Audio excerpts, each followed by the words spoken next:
The mind alone creates both bondage and liberation for beings. When attached to sense objects, it generates captivity. When freed from them, it leads to spiritual emancipation. Imagine a battlefield. Two armies in formation, ready for bloody confrontation. At the center, a warrior renowned for his bravery suddenly freezes.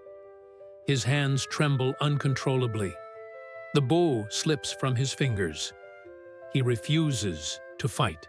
This moment of human vulnerability became the setting for one of the most profound and transformative dialogues ever recorded in humanity's spiritual history. The Bhagavad Gita, known as the Song of the Lord, transcends the category of mere ancient text. It represents a complete map to spiritual invincibility, a coded guide to transcend fear and achieve an unshakable state of consciousness. In its millennial pages rest secrets as relevant today as they were over 2,000 years ago when first recorded. This extraordinary manuscript, composed between 200 years before the Common Era and 200 years after, forms part of the epic Mahabharata. The Gita distinguishes itself from other sacred texts by offering far more than abstract philosophy. It presents a practical science of the mind, a complete system for mastering the fears that paralyze us and block our existential purpose. The fascination with the Gita lies in its ability to transform an existential crisis into a portal for self-knowledge. On the field of Kurukshetra, Prince Arjuna confronts beyond external enemies, the most formidable adversary, the fear dwelling in his own mind. This fear echoes through millennia, identical to what haunts us when facing difficult decisions, inevitable changes, or imminent losses. The narrative begins when Arjuna, the supreme archer of his time, asks Krishna, his charioteer and friend, to position his chariot between the two armies. Upon contemplating relatives, masters, and friends on the opposite side, Arjuna succumbs to overwhelming anguish. How could he raise weapons against those he loves? How could he proceed knowing his actions would unleash so much suffering? This dilemma surpasses physical battle. It symbolizes the universal internal conflict, the struggle between duty and emotion, between necessary action and attachment to results. Arjuna's paralysis mirrors our own immobility when facing life's challenges. At this critical moment, Krishna reveals his divine nature and begins sharing teachings that would transform not only Arjuna, but entire generations of spiritual seekers. A journey unfolds through 4 distinct paths, 4 yogas, each offering a unique approach to conquering fear and achieving inner invincibility. The wisdom of the Gita expanded far beyond ancient India's borders. It inspired figures like Mahatma Gandhi, who considered it his spiritual refuge, and Albert Einstein, who found in it perspectives complementary to his scientific discoveries. Ralph Waldo Emerson elevated it as the first of books, while Henry David Thoreau carried it during his stay at Walden Pond. What revelations did these great thinkers discover in the pages of this ancient text? What secret allows transforming fear into courage, doubt into certainty, weakness into unshakable strength? Have you ever imagined living completely free from fear? How would you face any challenge with absolute clarity, without hesitation or anxiety? Together, we'll discover that the Gita goes beyond identifying the root of fear. It offers a complete system for its dissolution. Surprisingly, this system never requires withdrawal from the world, but proposes engagement with new understanding. How would your life transform with the ability to act with perfect courage in every situation? Arjuna's crisis embodies that universal moment where we all face our deepest fears. In the Gita's first chapter, we contemplate this formidable warrior reduced to despair. His symptoms echo familiar to anyone ever dominated by paralyzing anxiety. My limbs fail and my mouth dries. My body trembles and my hair stands on end. The Gandhava bow slips from my hands and my skin burns. This meticulous description of the physical response to fear reveals profound intentionality. The ancient sages who composed the Gita fully understood the mind-body connection. They recognized fear as a complete bodily experience, capable of immobilizing us exactly when action becomes most necessary. Krishna observes Arjuna with compassion, maintaining firmness in his posture. His first response emerges surprising. Instead of immediate consolation, he challenges the very basis of Arjuna's fear.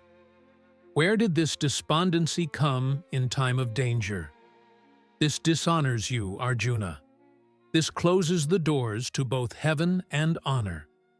This direct approach unveils the Gita's first secret for conquering fear, recognizing its illusory nature. Krishna explains how fear emerges from a distorted understanding of reality.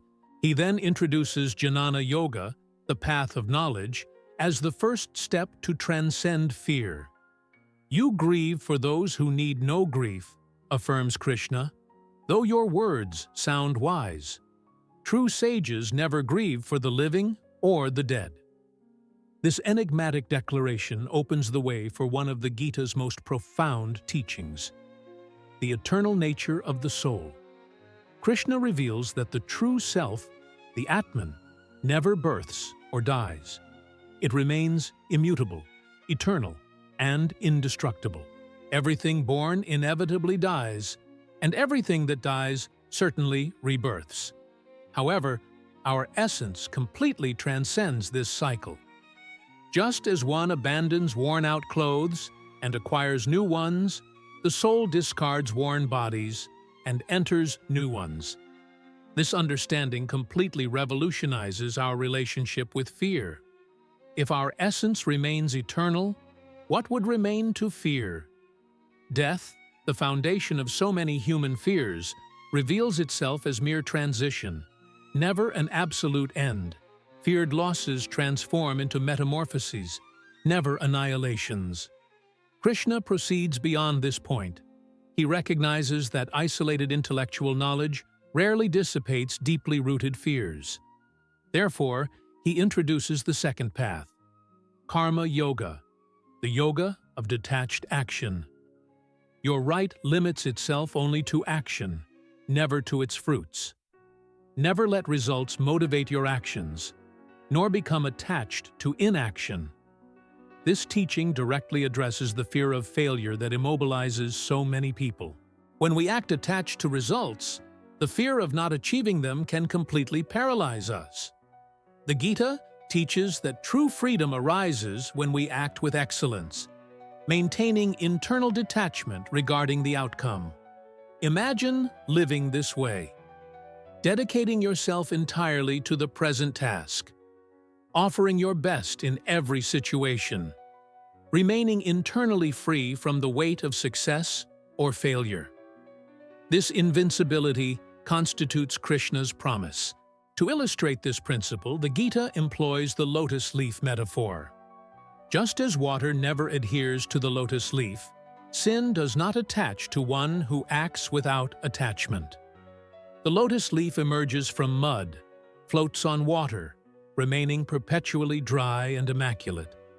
Similarly, we can live in the world, face its challenges without worries, anxieties, and fears contaminating our inner peace. What makes this teaching truly revolutionary? Its universal applicability. While many spiritual traditions propose withdrawal from the world as a solution to suffering, the Gita offers a path to freedom amid action. What secret would you discover by applying this principle in your daily life? The third path, revealed by Krishna, deepens our journey to conquer fear. Dhyana Yoga, the path of meditation. While Jnana Yoga clarifies our understanding and Karma Yoga transforms our actions, Dhyana yoga calms and stabilizes the agitated mind. For one who has mastered the mind, it becomes the best friend. For one who has failed to master it, the mind remains the worst enemy.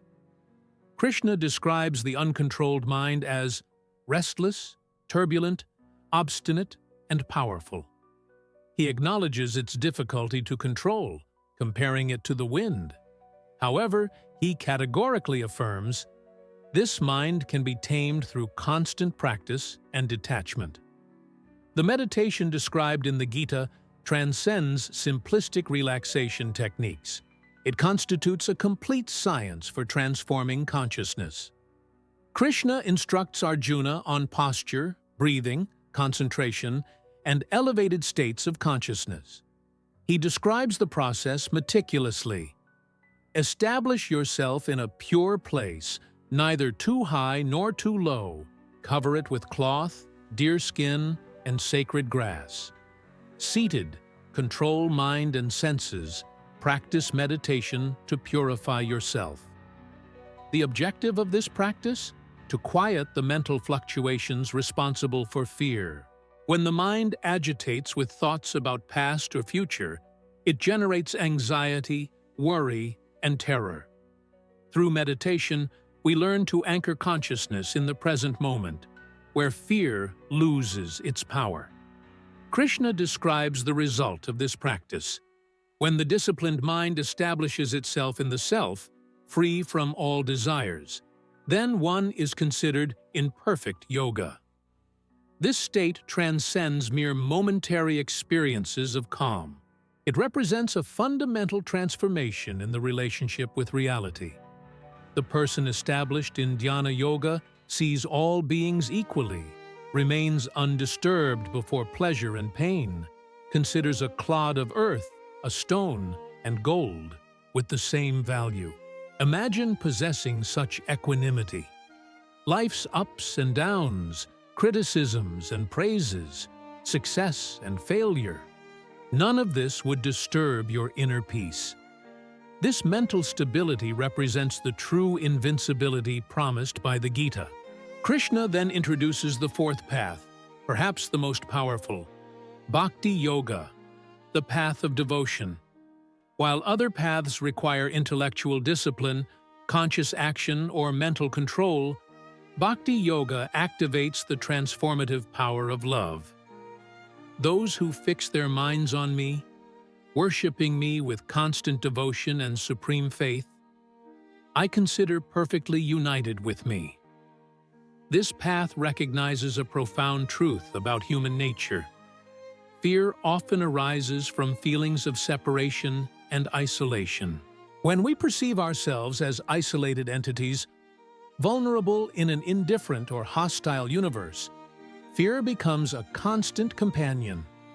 Bhakti Yoga dissolves this illusion of separation through devotion. By cultivating a loving relationship with the divine, we experience protection, guidance, and purpose. Krishna promises, abandon all obligations and simply surrender to me. I will liberate you from all sins. Do not fear. This surrender doesn't mean passivity or fatalism. It represents humble recognition that forces exist beyond our limited control.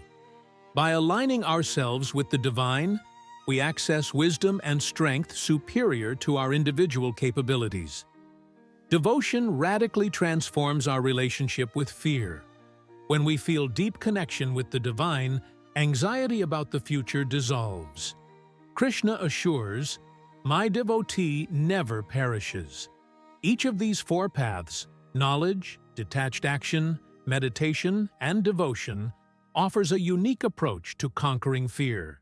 The Gita's genius lies in recognizing that different personalities resonate with different paths. Some find liberation through philosophical knowledge, others through right action, others through meditation, and many through loving devotion. What would happen if you integrated these four paths into your life? In the Gita's 6th chapter, Krishna reveals the distinctive mark of the true yogi, the unperturbable mind. This quality transcends simple momentary calm. It represents a state of unshakable consciousness before any circumstance. One considers a superior yogi who remains equal before happiness and suffering, maintaining equanimity before honor and dishonor, friend and enemy. This mental stability constitutes true invincibility. While worldly invincibility means never losing or failing, spiritual invincibility means remaining internally unshakable, even when externally facing challenges or defeats. Krishna describes this state using a powerful metaphor.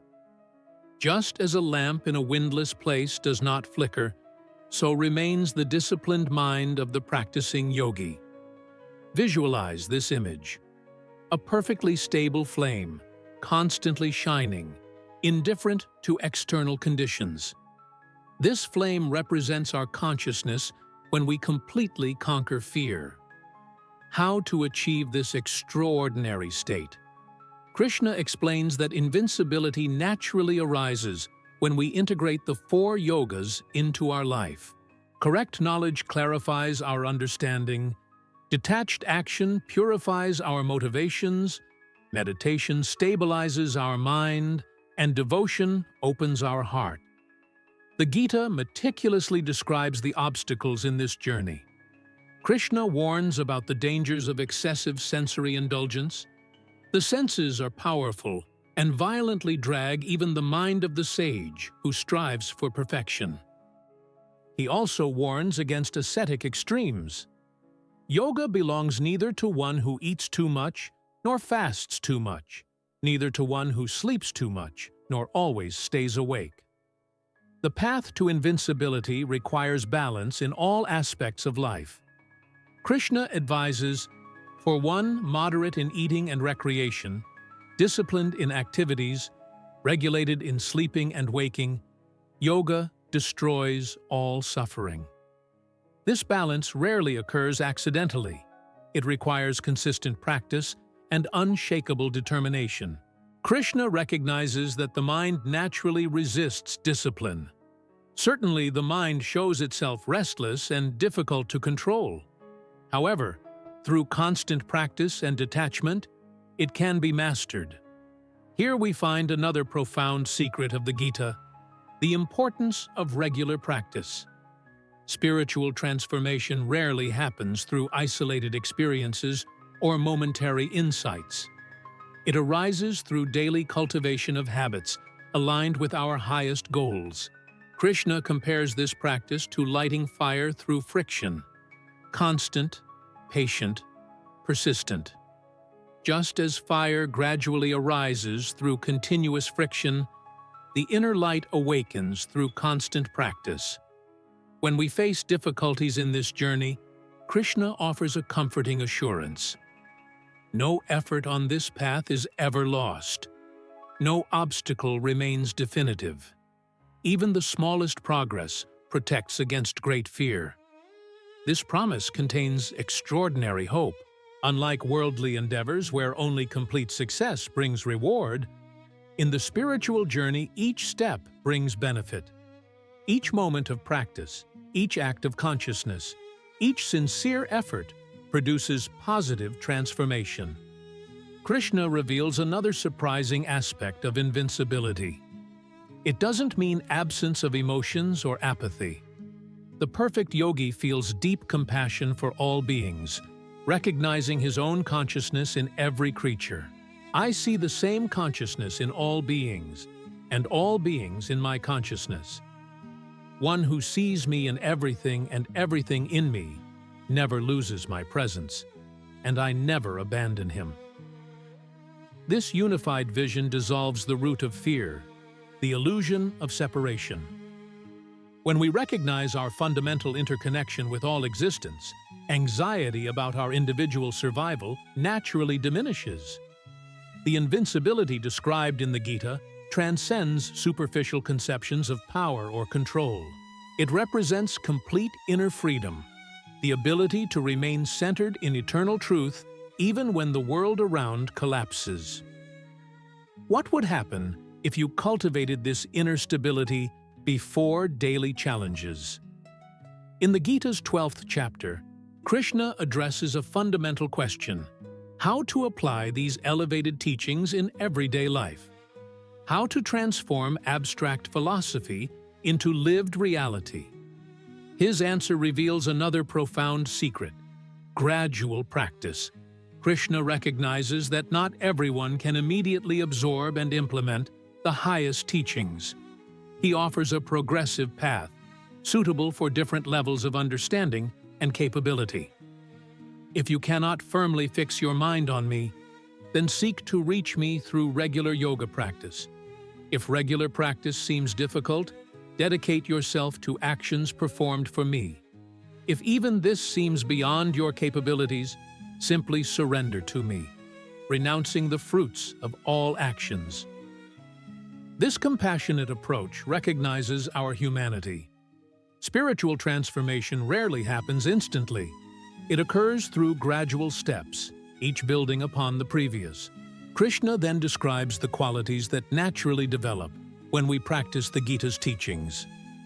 Free from hatred toward all beings, friendly and compassionate, without notions of mine and I, balanced in happiness and sadness, patient, content, self-controlled, determined, with mind and intelligence dedicated to me, such a devotee greatly pleases me.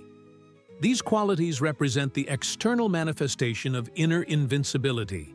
When fear dissolves, we naturally express love, compassion, and equanimity. Our presence becomes a blessing to everyone around us. Krishna particularly emphasizes the importance of freedom from ego. One who never disturbs the world and is never disturbed by it, free from exultation, envy, fear, and anxiety. This one greatly pleases me. Here we find another dimension of invincibility, the ability to live harmoniously with all beings. The person truly free from fear never needs to dominate, control, or manipulate others. They naturally radiate peace and acceptance. In the 14th chapter, Krishna reveals another profound secret: the nature of the three gunas, or fundamental qualities that influence our consciousness. Understanding these subtle forces allows transcending them. Sattva, Rajas, and Tamas. These three qualities born from nature bind the immortal being to the body. Sattva, being pure, causes illumination and health. Rajas, born from passion, causes attachment and incessant action. Tamas, born from ignorance, causes negligence, illusion, and laziness. Krishna explains how these qualities manifest in our mental states. When sattva predominates, we experience clarity, peace, and joy.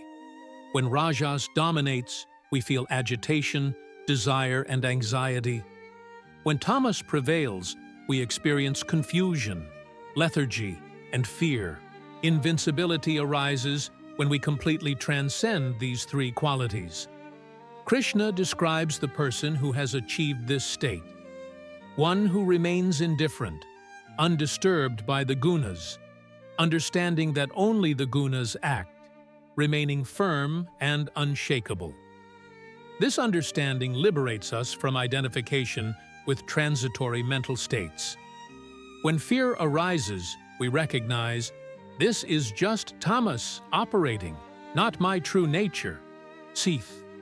This witness consciousness allows observing emotions without being dominated by them. In the 16th chapter, Krishna contrasts divine qualities with demonic qualities. Among divine qualities, he highlights absence of fear as fundamental. Among demonic qualities, he specifically mentions fear as a defining characteristic. This reveals another dimension of invincibility. Our essential nature completely transcends fear. Fear represents temporary distortion, not our fundamental truth. Krishna then directly addresses the practical question: how to make difficult decisions when facing uncertainty. In the 18th chapter, he offers clear guidance on discernment. That understanding which knows right action and wrong action, what should be done and what should be avoided, what brings fear and what brings liberation. This understanding manifests sattva. This discernment naturally develops through practicing the 4 yogas. The more we purify our understanding, actions, mind, and heart, the more clearly we perceive the path ahead. Krishna concludes his teachings with an extraordinary promise. Abandon all obligations and simply surrender to me. I will liberate you from all sins. Do not fear. This final guarantee reaffirms the Gita's central theme. Invincibility arises through conscious connection with our divine nature. When we recognize our identity with the eternal, fear completely loses its power over us. What would you do differently today if you lived completely free from fear? The final secret of the Bhagavad Gita on conquering fear lies in the 18th chapter, where Krishna reveals the synthesis of all previous teachings.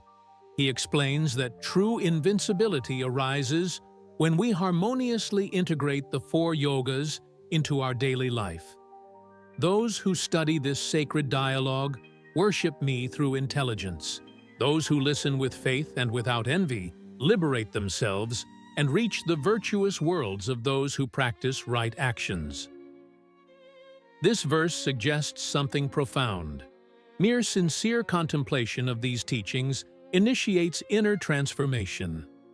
Even before completely mastering the practices, the simple act of opening ourselves to this wisdom begins dissolving our fears. Krishna then asks Arjuna, "Have you heard this with concentrated mind? Has your illusion born of ignorance been destroyed?" Arjuna responds with words representing complete transformation. "My illusion has dissipated. I have regained my memory through your grace. I stand firm, free from doubts. I will act according to your word." Arjuna's transformation symbolizes our own journey. At the Gita's beginning, we find a warrior paralyzed by fear, unable to fulfill his duty. At the end, we contemplate a renewed human being, acting with clarity, courage, and conviction. What caused this extraordinary transformation? Not escapism or denial of fear, but direct confrontation with its deepest roots. Arjuna faced his fears through transcendental knowledge, commitment to right action, mind stabilization, and surrender to the divine. The Gita teaches that true invincibility never means absence of external challenges. It means inner freedom, even amid life's storms. Krishna never promises to remove obstacles from Arjuna's path. He promises something far more valuable: the ability to face them with perfect equanimity. This teaching remains extraordinarily relevant in our modern world. We live in an era characterized by chronic anxiety, where fear often determines our personal and collective choices. The Gita's wisdom offers a powerful antidote to this epidemic of fear. When we apply Jnana Yoga, we develop correct understanding about our essential nature. We recognize that beyond our temporary roles, identities, and concerns, there exists an eternal dimension of consciousness that remains untouched by birth and death. When we practice karma yoga, we free ourselves from anxiety about results. We act with excellence and integrity, offering our best efforts without attachment to success or failure. This attitude dissolves fear of judgment, rejection, and inadequacy. When we cultivate Dhyana yoga, we stabilize the agitated mind that perpetually generates catastrophe scenarios. Through regular meditation, we develop the ability to remain anchored in the present moment, where fear loses its power. When we open our heart through Bhakti yoga, we transcend the isolation that feeds our deepest fears.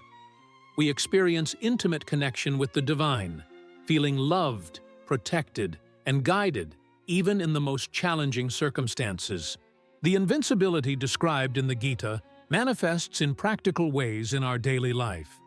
We make decisions based on principles instead of fear. We express our truths even when inconvenient.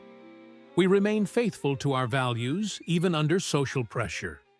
We face changes and uncertainties with equanimity. We accept criticism without defensiveness. We love fully without fear of loss or rejection. We pursue meaningful purposes without guarantee of success. Krishna concludes his teachings with words that have echoed through millennia. Wherever Krishna, the master of yoga, and wherever Arjuna, the archer, are present, there certainly will be prosperity, victory, abundance, and morality. This final statement contains profound wisdom. When we align our human consciousness, symbolized by Arjuna, with our divine nature, symbolized by Krishna, we naturally manifest courage, clarity, and purpose. Invincibility becomes our natural state. The Bhagavad Gita remains one of humanity's greatest treasures precisely because it addresses our most fundamental vulnerability, fear. It offers not just philosophical understanding, but a practical path to completely transcend it. The Gita's invitation echoes through centuries. Recognize our true nature beyond fear. Live with purpose and integrity in the world. And experience the freedom that arises when we abandon the illusion of separation. Which aspect of these teachings resonates most deeply with you? Which yoga seems most suitable for your nature and current circumstances? How would your life be if you applied these principles daily? Arjuna's journey from paralysis to clarity, from fear to courage, from confusion to conviction, mirrors our own human journey. The Bhagavad Gita offers a map for this transformation, a map drawn millennia ago, but perfectly calibrated for our age of anxiety and uncertainty. How would you apply these ancient teachings to conquer your own fears and discover the inner invincibility that has always been your true nature?